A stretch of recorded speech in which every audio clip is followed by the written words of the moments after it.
Good morning students. आज हम लोग बिजनेस स्टडी जो फर्स्ट चैप्टर है प्रबंध की प्रकृति एवं महत्व, इसमें हम लास्ट टॉपिक पर बात कर रहे हैं। यानी हमारा जो हम पढ़ चुके हैं इससे पहले प्रबंध का अर्थ, परिभाषा, विशेषताएं, प्रबंध का महत्व, सामाजिक उत्तरदायित्व, उद्देश्य और प्रबंध के कार्य, ये लगभग हम सभी टॉपिक पढ़ चुके हैं। अब ये हमारा लास्ट जो चैप्टर है उसका लास्ट पार्ट है कोऑर्डिनेशन, जिसको हम बोलते हैं समन्वय। ठीक है, अब समन्वय के बारे में हम समझेंगे। बहुत ही इजी टॉपिक है ये, अगर हम ध्यानपूर्वक उसको समझेंगे तो हमको रटने की आवश्यकता नहीं पड़ेगी। सबसे पहले समन्वय को हम बोलते हैं, एक सामान्य भाषा में अगर हम समझें तो समन्वय का अर्थ होता है तालमेल बिठाना, आपस में व्यवहारिक तौर पर तालमेल बिठाकर कार्य करना। फॉर एग्जाम्पल, जैसे मैं आपको समझाऊं कि अगर हम किसी एक मोती की माला बनाएं तो क्या वो माला बनेगी? क्या नहीं बनेगी ना। अगर हम इसी एक ही तार में, यानी जिस तार में हम मोती पिरो रहे हैं, अगर उस तार में हम कई सारे जो मोती हैं उन मोती को हम एक तार से बांधते हैं, एक धागे में हम पिरोते हैं, तो वो क्या बन जाती है? माला बन जाती है। अगर वो धागा ही नहीं रहेगा तो क्या मोती माला बन पाएंगे? क्या नहीं बन पाएंगे ना। तो जो धागा है उन मोतियों को बांधने का काम कर रहा है, तो उसका मतलब क्या हुआ? कोऑर्डिनेशन। समझ में आ रहा है? यानी जिस एक धागे के द्वारा जब मोतियों को बांध के रखते हैं और बांध के बाद वो मोती की जो माला बनती है वो उसका उपयोग किया जाता है। ठीक उसी प्रकार जो मैनेजमेंट रहता है, यानी जो हमारी ऑर्गेनाइजेशन रहती है, उसमें सारा तरह के कार्य किए जाते हैं और उन तरह तरह के कार्यों में तालमेल बिठाने का काम जो होता है उसको हम समन्वय कहते हैं। ठीक है, अब प्रबंध के मैंने आपको पहले कार्य समझाए हैं। प्रबंध के मुख्य कार्य वैसे तो 5 माने गए हैं, लेकिन समन्वय है, इसको हम एक कार्य से भी ज़्यादा महत्वपूर्ण समझते हैं, क्योंकि ये समन्वय जो है इसके बिना कोई भी कार्य सही तरीके से अपना काम नहीं कर पाएगा। सीधी सी बात है, अगर अपने घर में अगर हम ताल में बैठा के काम नहीं करेंगे तो क्या कोई काम हो पाएगा? नहीं। ठीक उसी प्रकार किसी भी संस्था में के जो उद्देश्य होते हैं उन उद्देश्यों को पूरा करने के लिए प्रत्येक विभाग के कर्मचारियों में, प्रत्येक विभाग में आपस में तालमेल होना आवश्यक है। अब ये तो मैंने आपको समझा दी अपनी बात। अब हम थोड़ा बुक्स पर ध्यान दें। सबसे पहले आशय और परिभाषा में दिया है समन्वय का अर्थ एवं परिभाषा। समन्वय प्रबंध का एक महत्वपूर्ण कार्य है, ये चीज़ हमको याद रखनी है। समन्वय क्या है? प्रबंध का एक महत्वपूर्ण कार्य है। समन्वय का शाब्दिक अर्थ है आपसी तालमेल, अर्थात किसी व्यवस्था के विभिन्न भाग एवं गतिविधियों में आपसी सामंजस्य स्थापित करना। ठीक है, एक व्यावसायिक उपक्रम के लिए समन्वय का आशय व्यवसाय की विभिन्न गतिविधियाँ। अब व्यवसायिक विभिन्न गतिविधि, व्यवसाय में जो अलग अलग काम होते हैं उनको बोलते हैं हम गतिविधियाँ। जैसे कि उत्पादन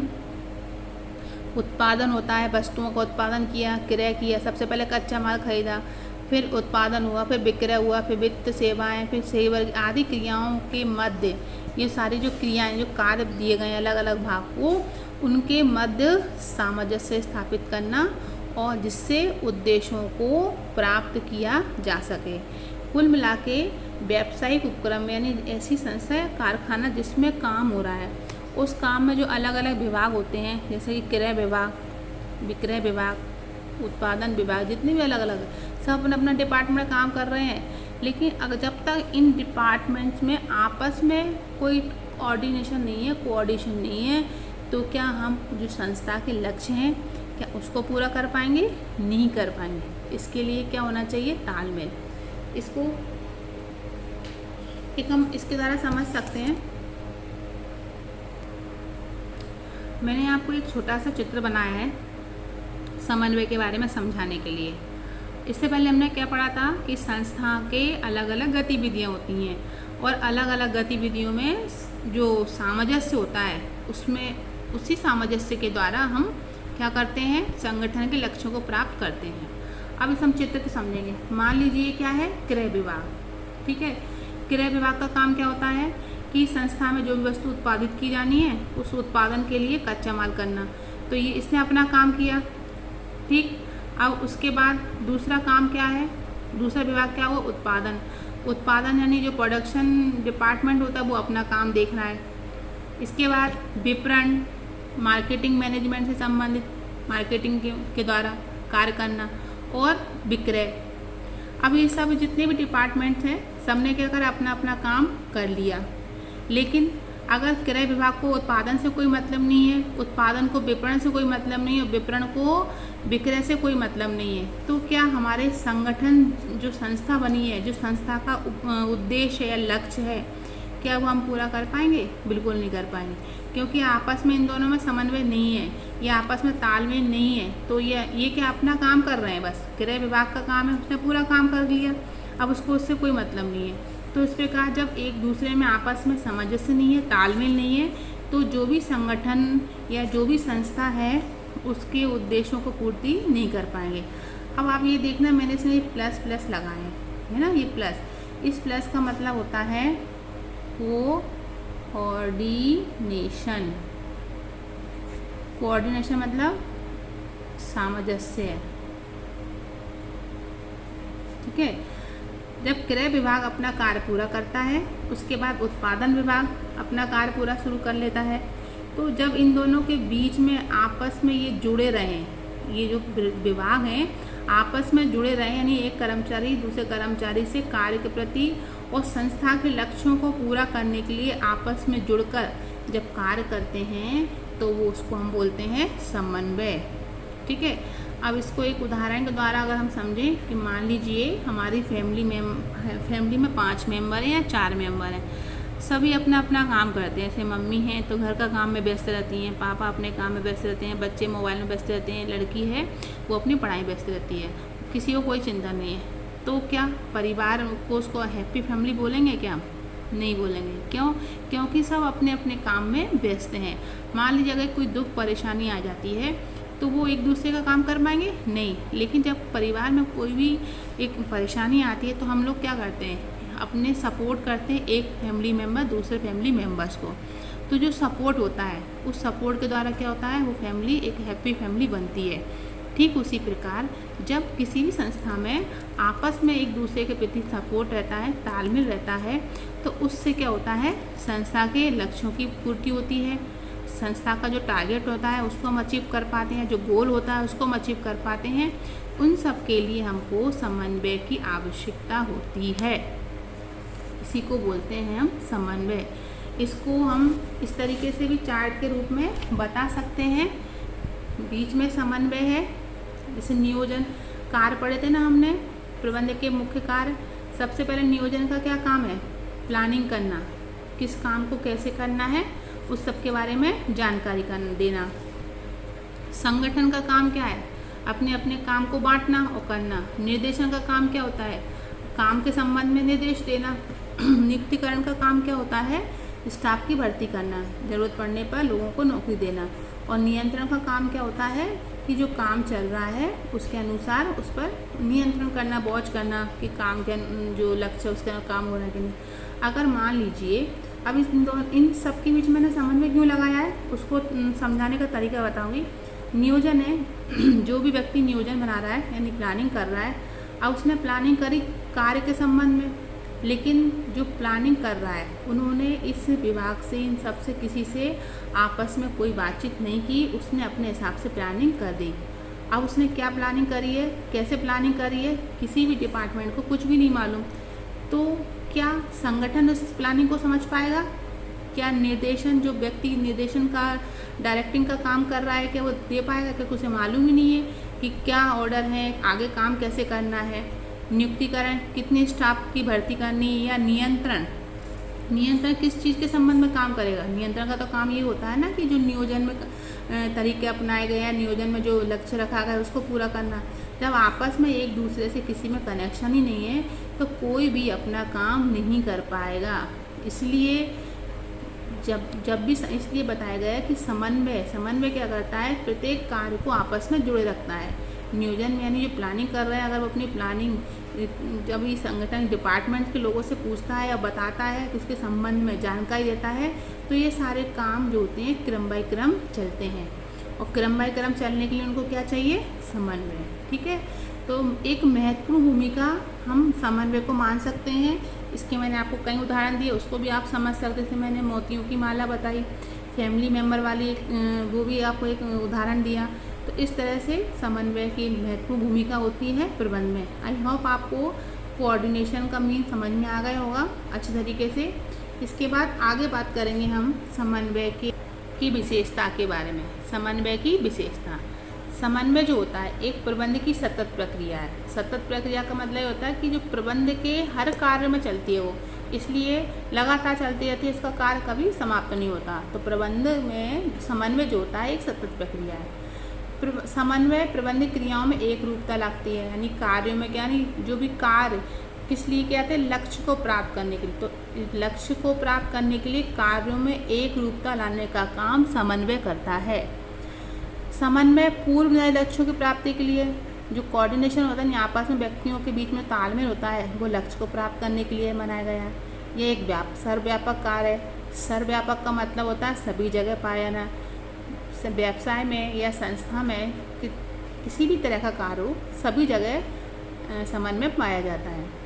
समन्वय विभिन्न क्रियाओं में आपसी सामंजस्य है। समन्वय का कार्य प्रबंधकों द्वारा संपन्न किया जाता है। समन्वय संस्था के उद्देश्यों को प्राप्त करने के लिए किया जाता है। ये सब जो भी पॉइंट, जो विशेषताएं हैं, अगर मैंने आपको अर्थ जो अच्छी तरीके से आपने समझ लिया है तो उससे क्या आता है, हम विशेषताओं को भी बना सकते हैं और आराम से मन से इसको लिख सकते हैं। ठीक है, समझ में आया आपको समन्वय। आगे हम समझते हैं समन्वय की प्रकृति। उसी का बड़ा रूप है जिससे हमने पॉइंट पढ़े, उसी को थोड़ा हेडिंग में उन्होंने बता दिया है। सामूहिक कार्यों में एक रूपता लाना। समन्वय क्या होता है कि जो प्रयास, सामूहिक प्रयास जो होते हैं, जो एक साथ हम कार्य कर रहे हैं किसी एक लक्ष्य को प्राप्त करने के लिए, उसमें वो एक रूपता लाने का प्रयास करता है, जिससे बिना किसी रुकावट के कार्य हो जाए। एकीकृत एवं संतुलित क्रिया, यह एकीकृत और संतुलित क्रिया है। सभी प्रबंधकों का उत्तरदायित्व है। जितने भी प्रबंधक होते हैं अलग अलग डिपार्टमेंट के, उन्हीं का ये उत्तरदायित्व होता है कि वे हर डिपार्टमेंट में कोऑर्डिनेशन बना के रखें। मध्य स्तरीय प्रबंधक, शीर्ष स्तरीय प्रबंधक, पर्यवेक्षकी प्रबंध दोनों के साथ ही समन्वय स्थापित करते हैं, जबकि पर्यवेक्षी प्रबंधक अपने कर्मचारियों के कार्यों के संबंध में, है ना। अगला है समन्वय निरंतर चलने वाली प्रक्रिया है, जैसे कि हम ऊपर पढ़ चुके हैं। सामयिक क्रिया, प्रत्येक घटक को अपनी समय सीमा पूरा करना पड़ता है। ऐसा नहीं है कि कार्य लंबे समय तक चलता रहे। व्यावसायिक उपक्रम में कार्यों की एक समय सीमा होती है, उसी समय सीमा के अंदर हमें इस कार्य को पूरा करना पड़ता है, इसलिए सामयिक क्रिया है। प्रबंध का सार इसलिए कहा गया, यानी सारांश इसको इसलिए बोला गया है कि इसके बिना प्रबंध अपना कार्य पूरा नहीं कर पाएगा, लक्ष्यों को पूरा नहीं कर सकता। यदि प्रबंधक के अन्य तत्व अपना कार्य पूर्ण कर लेते हैं, जैसे कि मैंने बताया क्रय विभाग ने अपना काम कर लिया, विक्रय विभाग ने अपना काम कर लिया, सबने अपना अपना काम कर लिया, लेकिन उन सबके बीच में आपस में समन्वय नहीं है, कोऑर्डिनेशन नहीं है, तो वो अपने लक्ष्य को प्राप्त करने में असफल हो जाएंगे। इसलिए प्रबंध का ये सार माना गया है। आगे आज हम जो पढ़ रहे हैं, प्रबंध, प्रशासन और संगठन में अंतर। प्रबंध, प्रशासन, संगठन में अंतर समझने से पहले मैंने आपको प्रबंध के स्तर पढ़ाए थे। प्रबंध के स्तर 3 स्तर होते हैं ना, तीनों के बारे में बताया था। बस वही चीज़ इसको हमने अंतर के रूप में समझ लिया। आप चाहो तो अंतर समझ के उसका अर्थ, तीनों का अलग अलग अर्थ भी लिख सकते हो, या अगर उन स्तर को अगर हमने समझ लिया है तो इनका अंतर भी हम लिख सकते हैं। इन तीनों में क्या अंतर है ये हम समझ रहे हैं इस क्वेश्चंस के माध्यम से। सबसे पहले प्रशासन, तो हम बता चुके हैं कि प्रशासन कौन होता है। प्रशासन एक व्यावसायिक उपक्रम का सबसे बड़ा अधिकारी होता है, जो व्यवसाय के लक्ष्यों को बनाता है और व्यवसाय के लक्ष्य को पूरा करने के लिए नीतियाँ बनाता है, बजट बनाता है। यानी हमारे एक देखा जाए तो कंपनी के जो बड़े अधिकारी होते हैं, CEO या मुख्य चेयरमैन होते हैं, बोर्ड ऑफ मेंबर्स जो रहते हैं, वो सभी लोग प्रशासन की श्रेणी में आते हैं। वही अपने कार्य को करवाने के लिए मैनेजमेंट को लागू करते हैं, मैनेजमेंट को रखते हैं और उनके अधिकारों को लागू करते हैं। तो क्रम बाय क्रम पढ़ें हम। अंतर है इसलिए हमको एक एक अंतर पूरा पढ़ना पड़ेगा। पहला पॉइंट है प्रशासन का कार्य, यानी प्रशासन का क्या कार्य है। प्रशासन उपक्रम के उद्देश्य, नीतियों को निर्धारित करता है।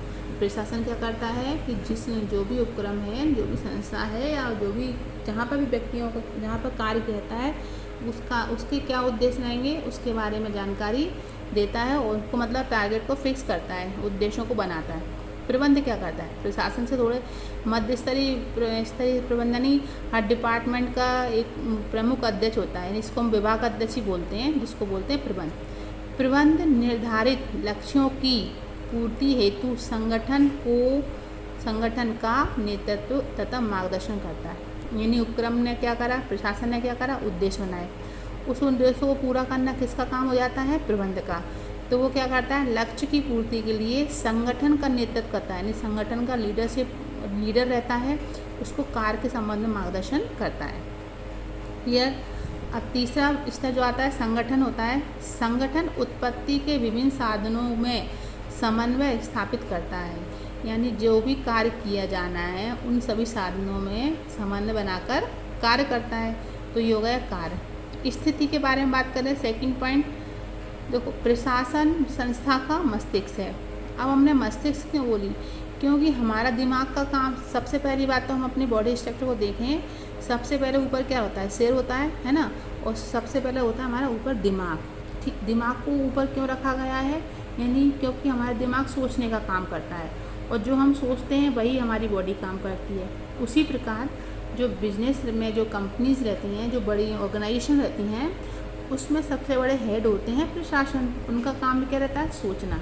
ठीक है, इसी प्रकार तो जो व्यवसाय में प्रशासन संस्था का क्या हुआ है, मस्तिष्क। संस्था की आत्मा हमने प्रबंधक को बोला क्योंकि वो सोच समझ के काम करने का निर्णय लेती है, तो उसको बोला आत्मा। शरीर हमने क्यों बोला, क्योंकि जैसे हमने अपनी बॉडी का उदाहरण लिया कि दिमाग जो सोचता है वही कार्य व्यक्ति हमारा शरीर करता है। तो जो दिमाग से आदेश आएंगे वही तो हम कर पाएंगे। जैसे हमें देखना है, हमारी आँखें कभी कभी क्या होता है, हमें सामने की चीज़ भी नहीं दिखती है, क्योंकि हमारा दिमाग उस चीज़ को नहीं देख रहा होता है। तो जो इंटरेक्शन हमारी बॉडी को मिलते हैं वही बॉडी हमारे कार्य करती है। उसी प्रकार जो व्यावसायिक उपक्रम रहता है, प्रशासन द्वारा जो भी आदेश दिए जाते हैं उन्हीं आदेशों को काम के अनुसार वो कार्य करता है, तो वो होता है संगठन का कार्य। क्लियर। अब दायित्व मीन्स को अगर अपन सरल भाषा में समझें तो जिम्मेदारियाँ। सबसे बड़ा व्यक्ति होता है तो उसके पास ज़्यादा जिम्मेदारी होती है। यह व्यवसाय को पूंजी प्रदान करने का कार्य करता है या पूंजी प्रदान कर नीति निर्माण करता है। ये व्यवसाय के समूचे प्रबंध हेतु दायित्व है, पूरे उस पर मैनेजमेंट संभालता है, सब व्यवस्थाओं को देखता है। यह प्रशासन एवं प्रबंध के मध्य समन्वय हेतु दायी है, यानी जो प्रबंध और प्रशासन के बीच में जो संगठन काम करता है उसके बीच हेतु मतलब समन्वय, आपस में समन्वय बैठा रहता है। क्योंकि संगठन क्या करता है, वस्तुओं को उत्पादित करता है और उत्पादित वस्तुओं के संबंध में जानकारी किसको देते हैं, प्रशासन को, इसलिए ये समन्वय का काम करता है। क्षेत्र, जो प्रशासन का जो क्षेत्र होता है वो विस्तृत होता है, काफ़ी बड़ा होता है, उसको सारे अधिकार होते हैं, वो अपने अनुसार कार्य कर सकता है, इसलिए हम उसको बोला विस्तृत। इसका नीतियों के क्रियान्वयन तक, यानी जो प्रशासन प्रबंध होता है वो केवल नीतियों को पूरा करने तक ही सीमित है। इसका संकुचित है क्योंकि ना तो इसको नीतियों का कार्य नीतियों के अनुसार काम करना है, ना ही कोई निर्णय लेना है। इसको तो केवल जो दिए गए आदेश हैं उसको पूरा करना है, इसलिए इसका क्षेत्र कैसा माना गया है, संकुचित। उच्च स्तरीय, मेन हेड है, बॉस है कंपनी का, तो सबसे ऊंची पद पे बैठा हुआ है, इसलिए इसका स्तर कैसा है, इसका स्टैंडर्ड लेवल कैसा है, उच्च स्तरीय। ये मध्य स्तरीय, मिडिल लेवल का काम कर रहा है, मध्य स्तरीय। और ये निम्न स्तरीय हम इसको बोल सकते हैं। इसका स्तर प्रशासन तथा प्रबंध के आपसी सहयोग से तय करते हैं, लेकिन हम इसको अपन ऐसा बोल सकते हैं निम्न स्तरीय प्रबंधक, उच्च स्तरीय प्रबंधक, मध्य स्तरीय प्रबंधक और निम्न स्तरीय प्रबंधक के नाम से हम इसको लिख सकते हैं। और भी कई पॉइंट्स हैं इसके। यह बाहरी तत्वों द्वारा प्रभावित होता है। प्रशासन बाहरी तत्वों से कैसे प्रभावित होगा, जैसे कि अगर मान लो जो भी बिजनेस किया जा रहा है उसकी मांग में परिवर्तन आ जाए, फैशन रुचि में परिवर्तन आ जाए, सरकार की नीतियाँ बदल जाएं, तो प्रशासन को एक देखा जाए तो उसकी जो उसमें परिवर्तन होता है कार्य के क्षेत्र में, और उन्हें कई समस्याओं का सामना करना पड़ता है। ये मानव शक्ति से प्रभावित होता है। मानव शक्ति से क्यों, क्योंकि काम किससे करा रहा है, संगठन से, और संगठन अगर हड़ताल करती है या काम समय पर पूरा नहीं करती है तो इससे ये प्रभावित हो जाएगा, क्योंकि जो प्रशासन होता है उसको जवाब देना पड़ता है, किसको, प्रबंध को प्रशासन के लिए जवाब देना पड़ता है। अगर मानव शक्ति कौन है? संगठन ने समय पर पूरा काम किया तो ये जो प्रबंध होगा वो प्रशासन को जवाब देगा। तो अगर ये कार्य पूरा नहीं करती है तो भी उसको इसके प्रति जवाब देना पड़ता है। इसलिए ये मानव शक्ति द्वारा प्रभावित होता है। यह प्रबंध से, प्रबंध जो भी यानी मैनेजमेंट जिस हिसाब से कार्य करवाती है उस हिसाब से कार्य करना पड़ता है। तो कुल मिला के प्रशासन बाहरी तत्वों द्वारा प्रभावित होता है, ये मानव शक्ति द्वारा और ये प्रबंध द्वारा। यह नीति निर्धारण से संबंध रखता है, ये नीतियों को करवाने का संबंध रखता है और नीतियों को प्रभावित करने वाला तंत्र या कार्य पूरा करने वाला तंत्र है। यह सैद्धांतिक अवधारणा को महत्व देता है, यह मानवीय को और ये वैधानिक और तकनीक को। तो इस तरह से हमारे पूरा क्वेश्चंस को अगर हम समझें, वेरी इजी क्वेश्चंस है। क्वेश्चन हमारे इसमें बनता है प्रबंध, प्रशासन और संगठन में अंतर। इसमें से आपको कोई 4 या 5 पॉइंट हमको याद करने पड़ेंगे। कार्य भी सरल है, स्थिति, दायित्व, क्षेत्र और स्तर। इसके मैं नोट्स आपको पहुंचा दूंगी। आप इसमें वीडियो के थ्रू भी आप लोग अपने नोट्स तैयार कर सकते हैं और नहीं समझ में आए तो फिर मैं आपको PDF द्वारा नोट्स भी इसके पहुंचा दूंगी।